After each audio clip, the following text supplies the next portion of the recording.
Buenas noches y bienvenidos a Sala de Prensa de Noticias Caracol Ahora. Horas de terror se viven en el departamento de Arauca, esta vez por enfrentamientos protagonizados por la guerrilla del ELN y las disidencias de las FARC en 4 municipios de ese departamento: Tame, Fortul, Arauquita y Saravena. Son las localidades donde se han dado los combates entre estos grupos ilegales que se pelean por el control de las rutas del narcotráfico y demás rentas criminales en la región. Según versiones oficiales, 23 personas han perdido la vida en medio del fuego cruzado y más de 2.000 se tendrían que desplazar ante los combates que aún persisten. Según la gobernación de Arauca, 10.000 personas estarían en riesgo de ser afectados por estos hechos. Pero, nuevamente, ¿a qué se debe todo esto? No es la primera vez que ocurre en esta zona. Para tratar de entender toda esta situación, está con nosotros Luis Felipe Vega. Él es doctor en Ciencia Política de la Universidad de Leipzig, Alemania, profesor de la Pontificia Universidad Javeriana y experto en teoría del Estado y Seguridad y Defensa Nacional. Doctor, bienvenido a Noticias Caracol Ahora y Sala de Prensa. Buenas noches, ¿cómo están? Un placer escucharlos. Doctora, ¿a qué se debe toda esta situación que se vive presentando en el departamento de Arauca?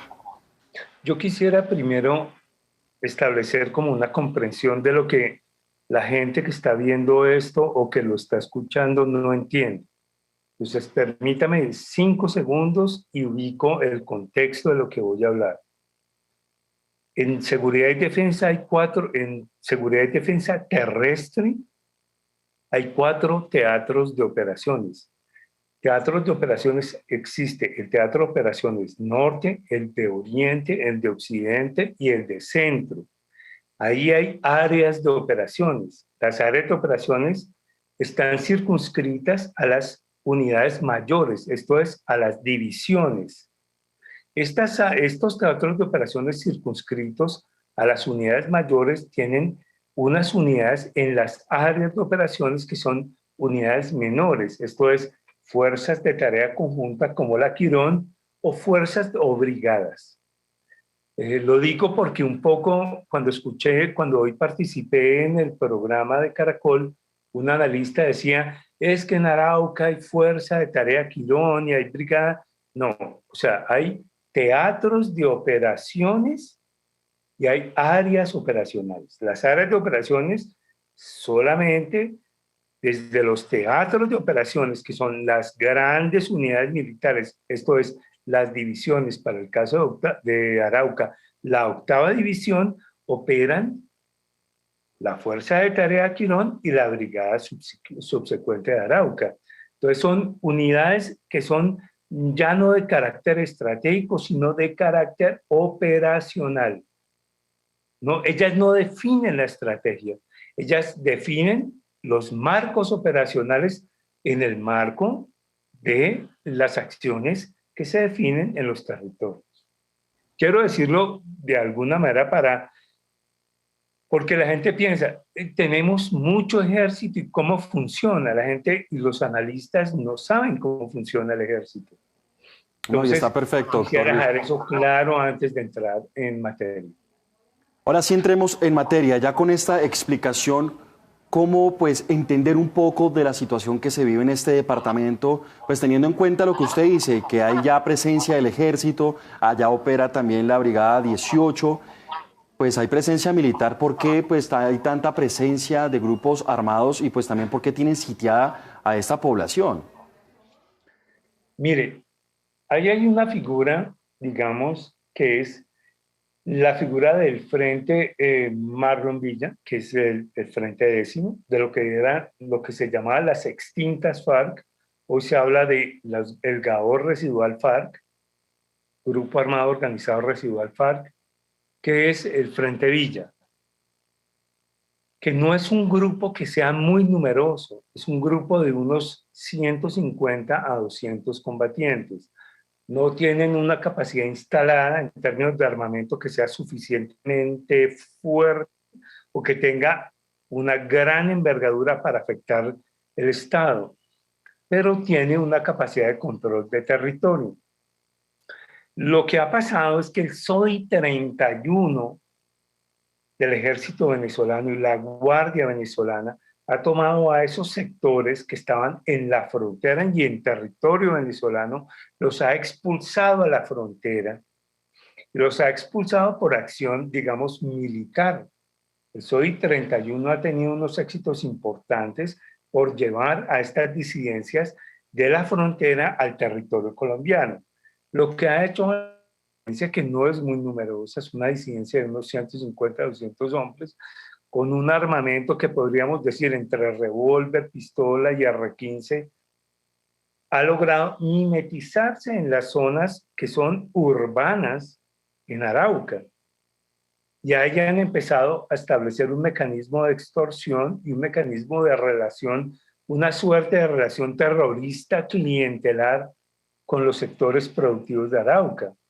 De suerte que estas mismas FARC han empezado a cobrar, por lo menos, por ejemplo, en el sector de transporte, 1.000.000 de pesos por cada carro de transporte o 10.000 pesos por cada hectárea del sector productivo. ¿Qué significa esto? Que lo que ha pasado es que ese desplazamiento por fuerza se ha internalizado en una suerte de guerra urbana en Arauca y ha tocado intereses que estaban absolutamente históricos o que eran históricamente consagrados al ELN, y el ELN tenía eso como, de alguna manera, como su santuario. Entonces entran en confrontación Gaor residual de FARC con ELN. O sea, más allá de las anécdotas que se pueden decir en noticias, que, que FARC residual cobró vacuna a la madre de uno de los disidentes de FARC o que asesinaron un líder de ELN, aquí hay unos intereses económicos muy superiores a lo que se está diciendo. Doctor Vega, ya hablamos, bueno, de los protagonistas de esos enfrentamientos que se están dando en Arauca, pero ahora hablemos de las riquezas en la región. ¿Por qué estos grupos armados precisamente quieren dominar la frontera de Arauca, denominada por muchos, incluso por el gobierno nacional, una frontera bastante porosa? Digamos, este es un problema de seguridad y defensa que viene trabajándose desde el 98, pero que se acrecentó entre 2014 y 2016, por una razón sustancial. Nosotros no teníamos batallones de contrainteligencia de fronteras. Entonces no sabíamos, Colombia hasta 2014, 2016 no tenía en seguridad nacional lo que se llamaban los objetivos estratégicos de seguridad o los activos estratégicos. Entonces, se empezó a hacer algo como eso. Nosotros teníamos una capacidad reactiva, pero no proactiva. O sea, cuando yo le hablo de activos estratégicos de seguridad nacional es entre 2016, 2015, 2018, empiezan a pensarse con los CREI lo que eran los activos estratégicos de seguridad. No solamente en la línea fronteriza, sino, digamos, fuentes de recursos naturales, población, recurso poblacional, flujo poblacional, y no solamente recursos mineros, sino también energéticos, etc. Entonces teníamos un problema sustancial en seguridad y defensa, es que nos encontramos con un territorio que no conocíamos. O sea, antes de 2012, 2013, el 60% del territorio no se conocía. La Orinoquía era como el territorio de la selva que nadie conocía. Pero la tensión con Venezuela llevó a la seguridad a pensar en la zona fronteriza y nos encontramos con un territorio que era absolutamente indómito, pero que estaba lleno de recursos. Y ahí empezó a ser un problema de seguridad. O sea, quiero decirle que Arauca, el Guaviare, el Bichada, norte de Santander, no fueron un problema de seguridad en 2001, 2002, 2005, 2006. Fueron un problema ahora.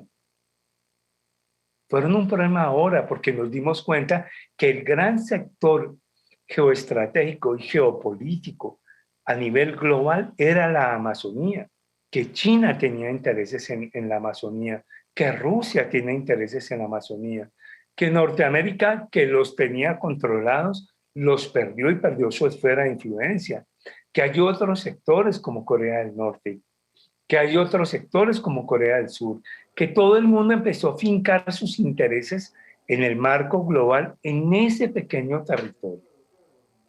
Y ahí entonces la Amazonía que nosotros teníamos y que no habíamos visualizado emergió como un problema de seguridad nacional.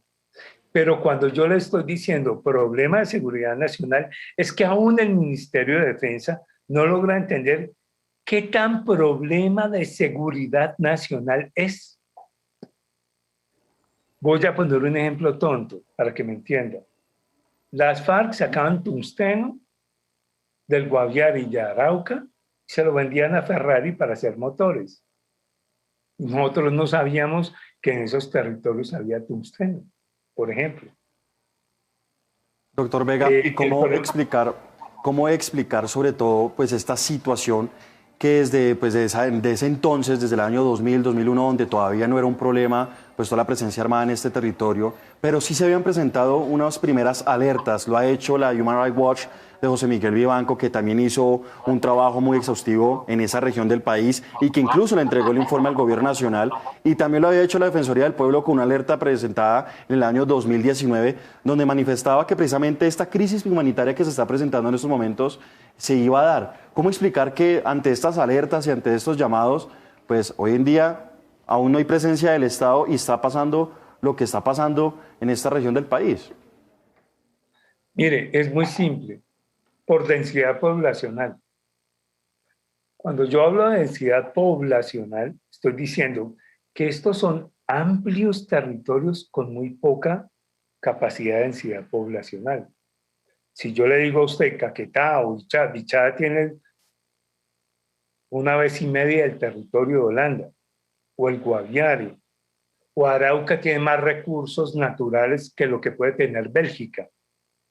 Entonces, eso no lo habíamos concebido. Empieza a aparecer a partir de los mecanismos transaccionales informales, o lo que yo llamaría como los mecanismos ilegales, y empieza a aparecer una suerte de flujos de capital no solamente referidos al narcotráfico, porque siempre estamos centrados en el narcotráfico. Aparecieron otros flujos poblacionales, aparecieron otros intereses de recursos naturales y empieza a haber una nueva dinámica de mercado sobre recursos naturales. Y entonces eso cambia la comprensión desde el gobierno central, pensando que que la Orinoquía era solamente un territorio para controlar el tema del narcotráfico. Tenemos, por ejemplo, contrabando de agua, contrabando de especies naturales. Es nuestra visión de la seguridad, y eso es una culpa de este ministerio y de este gobierno y de los gobiernos anteriores, es pensar que el tema de seguridad es el tema del narcotráfico. Estamos centrados en el tema del narcotráfico para tratar de resolver el problema en Norteamérica, con los informes de acreditación o no acreditación, de certificación o no certificación. Pero tenemos problemas mucho más serios. Nosotros tenemos problemas de seguridad como uranio, tenemos problemas de tráfico de especies, tenemos problemas de tráfico de agua, control de producción de acuíferos, ¿no? Más allá del tema de la coca, tenemos un tema de producción de minería ilegal que, digamos, Guaviare, Arauca van a ser un centro de bastante interés porque van a haber muchos recursos provenientes de, digamos, economías ilegales que se van a centrar ahí. Un kilo de oro puede costar en este momento, 1 gramo de oro vale 220, yo puedo conseguir un kilo de oro puesto en Europa, 2.200 millones de pesos, estamos hablando que 100 kilos de oro son 22.000 millones de pesos, puedo decir que si lo saco ilegalmente, estamos hablando que yo pongo en el mercado a través de Panamá o a través de Ecuador unos 10.000 millones de pesos, pero legalizados pueden ser 22.000 millones de pesos. Y entonces el problema es del manejo de los recursos a través de las cuentas financieras. Y estamos hablando de que los grupos armados ilegales pueden estar en el marco de manejar, digamos, 100 kilómetros son lo que significan 100 celulares. Un kilómetro es el cupo de la imagen de un celular. Entonces Bastante estamos alto. hablando de mucho dinero. Doctor Vega, y ahorita se conocieron también las acciones que va a tomar el gobierno nacional. Entre ellas, dijo el presidente Iván Duque, que se van a enviar 2 batallones más, es decir, más pie de fuerza para el departamento de Arauca, e incluso también anunció que se va a enviar mucho más aviones, helicópteros para intensificar los patrullajes y para retomar el control en una meta un poco ambiciosa de 72 horas. ¿Usted cree que estas medidas que ha venido tomando el gobierno nacional en las últimas horas pueden ayudar a mitigar esta crisis humanitaria? Pero para nada, para nada. El presidente no conoce el territorio. Estoy diciendo que hay 4 teatros de operaciones. De 4 teatros de operaciones hay un área de operaciones. Si suponemos que Arauca es un área de operaciones, 2 batallones son 2.400 hombres. Y ahí hay una brigada son 8.000 hombres. Estamos hablando de 7.600, 8.200, dependiendo el nivel de la brigada. Y tenemos una división desde Yopal que puede tener 16, 17.000 hombres. ¿Qué ha variado de que yo tenga 17, 18.000 hombres para meterle 2.400? O sea, meter 2 batallones de qué? Son 2.400. Yo tengo una división que tiene 18.000 hombres. ¿Cuál es la varianza? ¿Qué es lo que cambia? Si yo tengo 18.000, ¿qué pueden hacer 2.400 que no pudieron hacer 18.000? Sí, que, digamos, es un juego comunicacional absolutamente absurdo. Y eso evidencia la incapacidad del gobierno y especialmente del ministro de entender el área o la cartera que maneja. O sea, yo mando 2 batallones, es decir, se lo voy a poner en plata blanca, como dice mi mamá. Mando 2 tenientes coroneles con 2.400 hombres. Pongo 3, 4, 5 helicópteros, 3 aviones fantasma, pongo 2 unidades de infantería marina a hacer interdicción fluvial. ¿Y eso en qué va a cambiar la situación? Si la división, que es la 8ª división en Yopal, no ha hecho el músculo en el marco del teatro operacional para decirle al área de operaciones, que es la fuerza de tarea Quirón, y a la brigada que tiene ahí, que articule esfuerzos y que haga operaciones conjuntas con infantería. Entonces, el presidente se le dice, no, voy a mandar 2 batallones. Y la gente que no conoce dice, batallones. Un batallón son 1.200 hombres. En el mejor de los casos, oscila entre 800, 900 y 1.200. Doctor, entonces en temas de Hay que mandar 2 estrategia, batallones de 800. entonces, ¿cuál cree que sería la manera de enfrentar todo esto? Pues muchas veces han mandado hombres, también pasó en el Catatumbo, donde también enviaron más de 20.000 hombres a patrullar pues esta región del país. Parece que tampoco funcionó. Entonces, ¿cuál sería esa manera de enfrentar todo esto, todo este problema que está enfrentando esta región del país? Mire, quiero decirle una cosa. Lo que pasa es que el Estado ha manejado la política de seguridad al vaivén de los medios. Entonces, el objetivo es poner en la agenda comunicativa de medios la capacidad de respuesta del Estado. Y ese es el peor de los pecados, no solamente de este gobierno. El que enseñó esto fue Santos. El gobierno Santos fue perverso en seguridad, o sea, fue el peor de los gobiernos. Vamos a jugar al vaivén de los medios.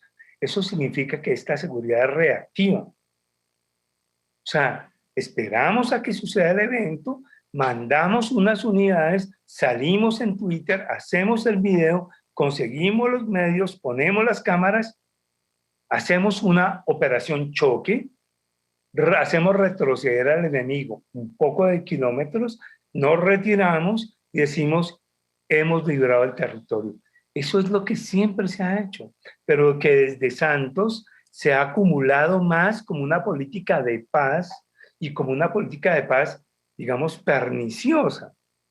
Entonces, este gobierno resuelve de la misma manera. Mandemos 2 batallones y miremos a ver qué pasa. Ojo a lo que le voy a decir. Pusieron de gobernador a un excomandante general de las fuerzas militares, excomandante de ejército, Navas. Navas, de entraña cercana a Zapateiro. Fue comandante general. Si alguien conoce operaciones conjuntas, es el actual gobernador de Arauca. Y si el actual gobernador de Arauca no sabe hacer operación de inteligencia interagencial y juntar todas las capacidades del Estado, Arauca está perdido.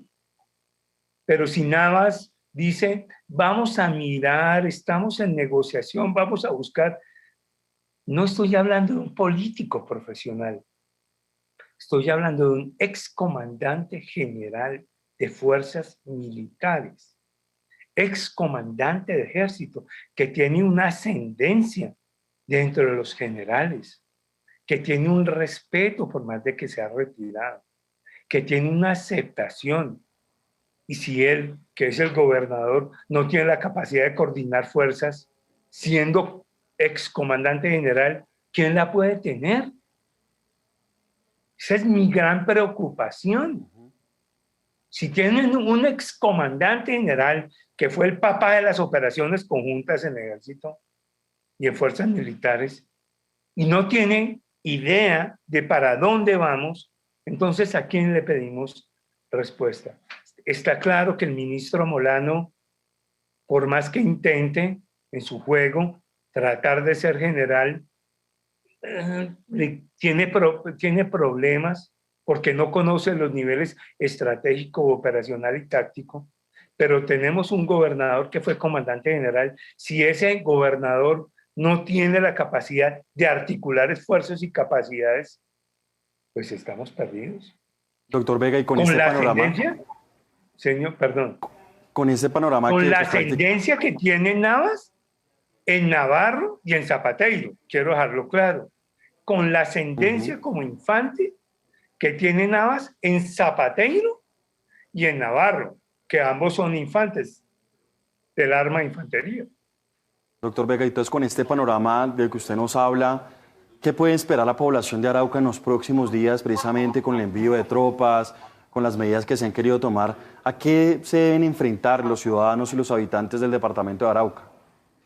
Mire, yo tengo una virtud, yo me eduqué en Alemania y aprendí de los alemanes a ser muy pragmático y a decir las cosas como las pienso. O sea, cruzo hipótesis, veo cifras y soy muy concreto. Yo le diría a esa gente que la situación es de total abandono. ¿Por qué? Porque no hay capacidades instaladas. Porque el comandante de la 8ª división no ha tomado una capacidad ni siquiera reactiva. Están hablando de la vereda del Botalón y por ahí está la parroquia del Amparo y entonces dice, ahí aparecieron 22 muertos y un comandante de división está haciendo simplemente un evento descriptivo, está describiendo lo que pasó. O sea, estamos hablando de un brigadier general de 3.º o 4.º año que va a ser mayor general, que me está haciendo descripciones. Y él tiene que tener en su cabeza la comprensión del conflicto y el arte de la guerra y comprender e interiorizar sus capacidades y ponerlas en función.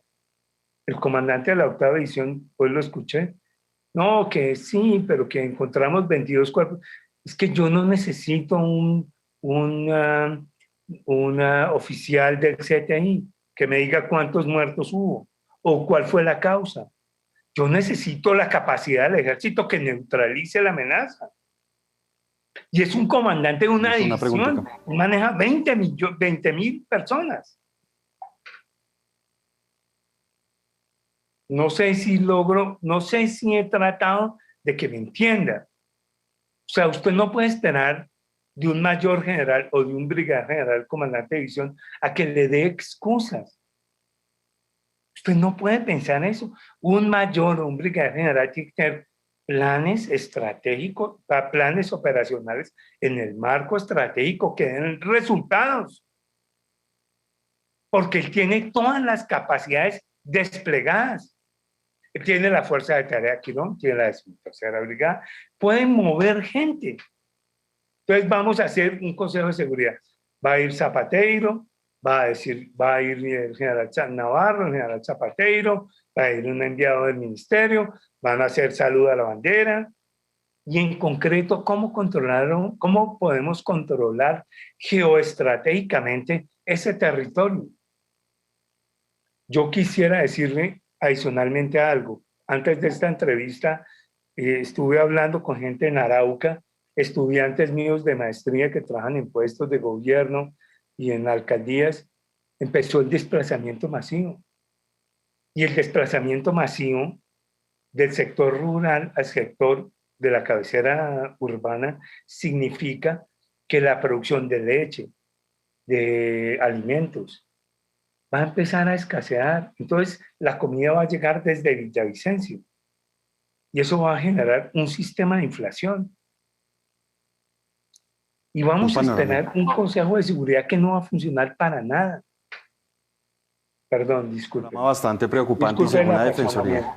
No, tranquilo, pues este es un análisis profundo. Precisamente queremos escuchar voces en contra y a favor de todas estas medidas que se vienen tomando en esta difícil situación que viene afrontando el departamento de Arauca, y según la Defensoría del Pueblo están en riesgo aproximadamente 69.000 personas solamente en estos 4 puntos de ese departamento, en Tame, Arauquita, Fortul, entre otros, pues que como usted lo viene a decir, ya se empiezan a dar denuncias de que gente ya se está desplazando de la zona rural pues a la zona urbana, y pues lastimosamente pues es una difícil situación que se viene presentando y que pues obviamente todos nosotros los colombianos queremos que sea una situación que se arregle, que se puedan tomar medidas urgentes y que realmente pues estos grupos armados pues dejen de intimidar a la gente, porque recordemos, allí opera pues el ELN, como usted lo decía, disidencias de las FARC, que tienen pues secuestrados, sitiados, confinados, desplazados a miles de habitantes de esta zona de Colombia.